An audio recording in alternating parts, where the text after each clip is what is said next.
Will the U.S. continue supporting Israel even though some of Israel's allies have become a little bit wishy-washy on their support? Take a look at this epic clip from Tammy Bruce, the spokesperson for the State Department, and she really lays into a reporter in a very clear and correct way about this whole issue. So let's watch it together and then talk about it. But first, hit that subscribe button over there in the corner. We'd love to stay in touch. Check this out. Sure. Thank you.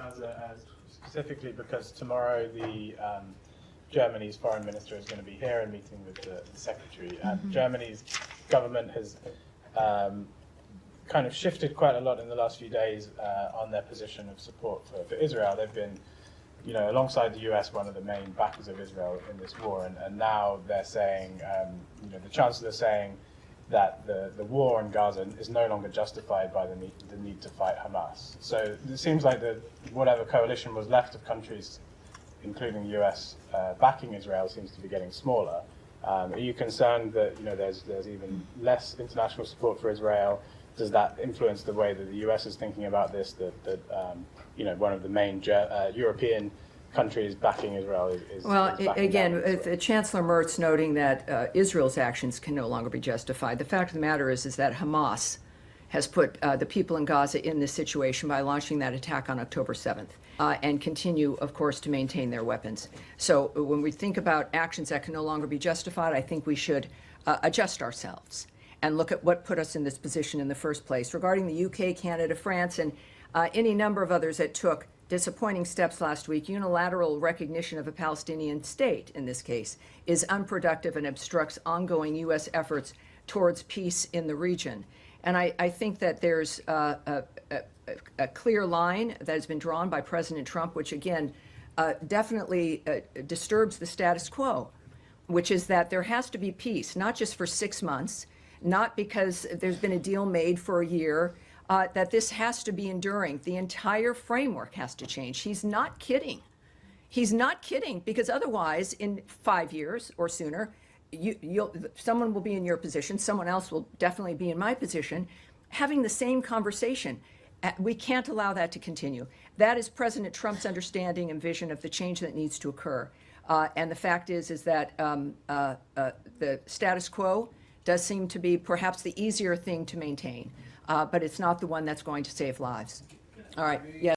Well, kudos to the State Department for staying morally clear in this area. There are some allies in the EU and Canada that have been a little wishy-washy lately, criticizing Israel for escalating their engagement in Gaza, trying to get back their hostages and end Hamas once and for all. They're also talking about things like Palestinian states and ceasefires and whatnot.